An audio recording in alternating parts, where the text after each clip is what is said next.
Колькасць уласных падсобных гаспадарак Мінскай вобласці за апошнія 5 гадоў скарацілася амаль на 3000.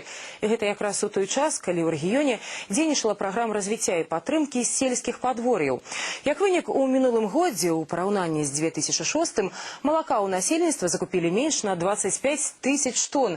У асобных раёнах не створаны камунальна-бытавыя структуры для аказання дапамогі сялянам, не вылучаюцца землі для ралі, сенакосу і выпасу жывёлы. Гэтыя і іншыя парушэнні камітэт дзяржкантролю выявіў ва многіх гаспадарках вобласці. У вёсцы жыць добра, але каб тут добра жыць, трэба мець і адпаведныя умовы. Сапраўдны селянін – гэта той, хто мае дом, жывёлу, ладны кавалак зямлі, каб малака, бульбы, мяса і збожжа хапіла не толькі на сям'ю, але і каб засталіся лішкі прадаць дзяржаве. Гэта ў ідэале. У рэальным жыцці, на жаль, так атрымліваецца не заўсёды. Часцяком людзі, якія любяць вёску і не цураюцца працы, не маюць магчымасці паўнацэнна весці ўласную гаспадарку. Нам негде, у нас негде складировать навоз, нам негде накосить сено. У нас паша, сами видите какая. У нас вода кругом, у нас полностью залита водой. Стоять на колхозной территории. Хотела бы, чтобы эти 2 сотки выделили, чтобы я надеялась, что я буду ставить стои. Паши нету, тялёт навязывать, паши нету где. Праблема жыхароў Зацітавай слабады, што на Пухавічыне, тыповая для цэлага рэгіёну. Каровы, нібытыя бацяны, пасвяцца на залітых вадой лугах. Пастухі ходзяць у рыбацкіх ботах. Некалі статак налічваў амаль 80 галоў, сёння засталося 8. І лепшага участка кіраўніцтва мясцовай гаспадаркі ім выдзеліць не можа.